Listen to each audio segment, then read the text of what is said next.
নমস্কার বন্ধুরা, সবাই কেমন আছেন? আশা করি সবাই ভালো আছেন। আমিও ভালো আছি। দেখি বুঝতে পারছেন, আজ ড্রাই চিলি চিকেনের রেসিপি নিয়ে আপনাদের সামনে হাজির হয়ে গেছি। কম বেশি সবাই বানাতে পারেন। আমি কিভাবে বানালাম সেটাই আজকে শেয়ার করব। আসুন তাহলে শুরু করি আজকের রেসিপি। তার জন্য এখানে নিয়ে নিয়েছি চিকেন, আর খুব ভালো করে ধুয়ে পরিষ্কার করে নিয়েছি। আর চিলি চিকেনের জন্য কিন্তু এখানে বোনলেস পিস নিয়ে নিয়েছি। বোনলেস পিসেই কিন্তু চিলি চিকেন খুব সুন্দর তৈরি হয়। এবার কিছু উপকরণ আমি অ্যাড করে দিচ্ছি। প্রথমেই দিয়ে দিলাম লবণ হাফ চামচ, আর দিয়ে দেবো আদা রসুন। এখানে কিন্তু আমি থেতো করে এখানে অ্যাড করলাম। থেতো করে অ্যাড করলে কিন্তু আমার মনে হয় চিলি চিকেনের টেস্টটা খুবই ভালো আসে। আর দিয়ে দিলাম 1 চামচ ডার্ক সয়া সস।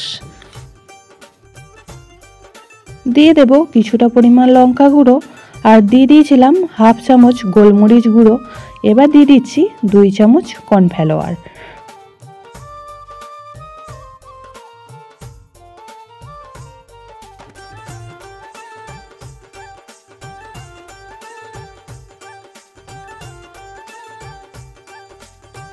একটা ডিম দিয়ে দিলাম এখানে। এবার সমস্ত উপকরণগুলি চিকেনের সঙ্গে খুব ভালো করে মেখে নেব।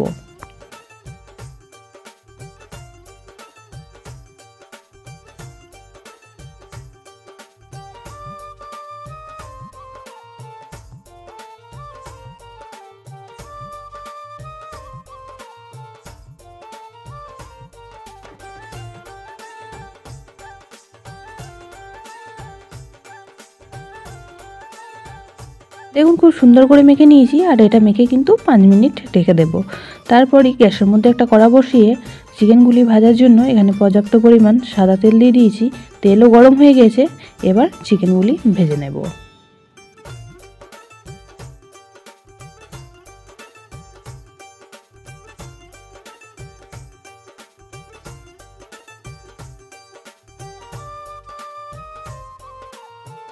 চিকেনগুলি দিয়ে দিয়েছি। এবার এক পিঠ হয়ে গেলে অপর পিঠটা উল্টে দেব, আর 2 পিঠই খুব ভালো করে লাল করে ভেজে তুলে রাখবো।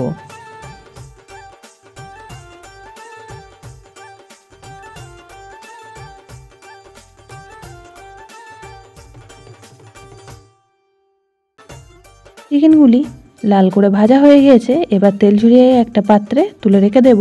আর সেকেন্ড ব্যাচের চিকেনগুলিও কিন্তু একইভাবে ভেজে নেব। সেকেন্ড ব্যাচের চিকেনগুলিও কিন্তু দিয়ে দিয়েছি ভাজার জন্য। আর এক পিঠ হয়ে গেছে, অপর পিঠটা একইভাবে উল্টে দিচ্ছি। আর খুব ভালো করে ভেজে নিয়ে তেল ঝরিয়ে তুলে রেখে দেব। সমস্ত চিকেনগুলি ভেজে তুলে রাখার পর কড়াইতে কিন্তু অনেকটা পরিমাণ তেল ছিল। আমি অনেকটা তেলই তুলে রেখেছি, যে পরিমাণ লাগবে সেই পরিমাণ মতনই তেলটা রেখে। তারপরেই এখানে দিয়ে দিলাম কিছুটা পরিমাণ গ্রেট করে রাখা আদা আর রসুন। 1 মিনিট মতন ভেজে নেব আদা রসুনটাকে।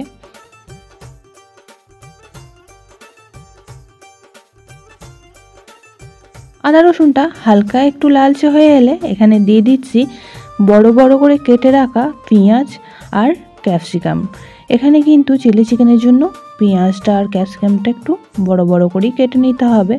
আর দেখুন এইভাবে কেটে নিয়েছি, আর সেগুলি দিয়ে দিলাম।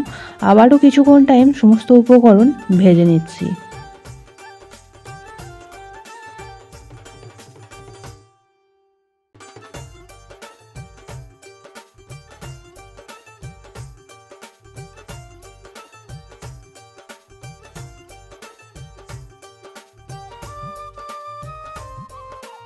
এক সেকেন্ড ক্যাপসিকাম আর পেঁয়াজটা ভেজে নেওয়ার পর এখানে কিছুটা পরিমাণ সস আমি অ্যাড করে দিচ্ছি। এখানে প্রথমেই দিয়ে দিলাম 2 চামচ মতন টমেটো সস, আর দিয়ে দিচ্ছি 2 চামচ গ্রিন চিলি সস।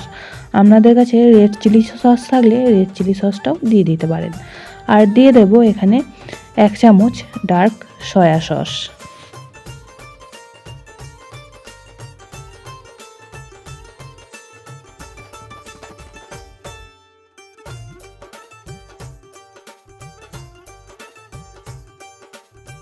আবারও সমস্ত উপকরণ খুব ভালো করে মিশিয়ে নিচ্ছি পেঁয়াজ আর ক্যাপসিকামের সঙ্গে।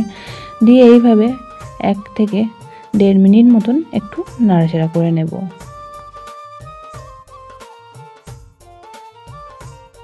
এই পর্যায়ে দিয়ে দিচ্ছি 1 চামচ গোলমরিচ গুঁড়ো। আবারও খুব ভালো করে মিশিয়ে নিচ্ছি।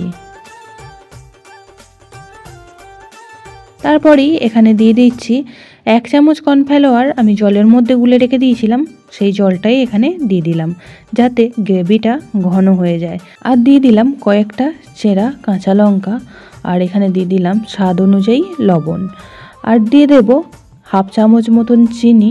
এখানে চিনিটা অবশ্যই করে অ্যাড করবেন, কারণ সসগুলি দেওয়া আছে, চিনিটা দিলে কিন্তু স্বাদের ব্যালেন্স হবে। সমস্ত উপকরণ এবার খুব ভালো করে মিশিয়ে নেব আর ফোটার অপেক্ষায় থাকবো। দেখুন গ্রেভিটা ফুটেও গিয়েছিলো, আর চিকেনের পিসগুলো কিন্তু আমি এখানে দিয়ে দিয়েছিলাম, সেই জায়গাটা স্কিপ হয়ে গিয়েছে। চিকেনগুলি দিয়ে খুব ভালো করে একবার নাড়াচাড়া করে মিশিয়ে নিলাম। এবার কিছুক্ষণ টাইম ফুটিয়ে নেব। যেহেতু আমি ড্রাই চিলি চিকেন করব, তাই একদমই কিন্তু শুকনো শুকনো নামাবো। পুরনো বন্ধুরা পাশে থাকার জন্য অনেক অনেক ভালোবাসা। নতুন বন্ধুরা যারা চ্যানেলে ভিজিট করছেন, চ্যানেলটি এখনও পর্যন্ত সাবস্ক্রাইব করেননি, তাদের কাছে অনুরোধ রইল চ্যানেলটি সাবস্ক্রাইব করে পাশের বেল আইকনটি অল করে দেবেন, তাহলে আমি যখনই কোনো ভিডিও দেব নোটিফিকেশন আপনাদের কাছে পৌঁছে যাবে। দেওয়ার পর 3 থেকে 4 মিনিট রান্না করে নিয়েছি, আর গ্রেভিটা অনেকটাই শুকনো হয়ে এসেছে, একদমই রেডি হয়ে গেছে কিন্তু আমাদের চিলি চিকেন। এবার গ্যাসের ফ্লেম অফ করে দেবো আর স্ট্যান্ড বাই রেখে দেবো আধ ঘন্টা, তারপর একটা প্লেটে পরিবেশন করে দিচ্ছি। আপনারা এই চিলি চিকেন রুটি, পরোটা, নান, ফ্রাইড রাইস সব কিছুর সঙ্গেই কিন্তু পরিবেশন করতে পারবেন, খুবই ভালো লাগবে। আজকের রেসিপি কেমন লাগলো অবশ্যই কমেন্ট বক্সে জানাবেন। বেশি ভালো লেগে থাকলে বন্ধুবান্ধবীদের সঙ্গে একটা শেয়ার করে দেওয়ার অনুরোধ রইল। সবাই খুব ভালো থাকবেন, সুস্থ থাকবেন। আবারও দেখা হচ্ছে অন্য কোনো ব্লগ বা রেসিপির সাথে। ততক্ষণের জন্য সবাইকে টাটা।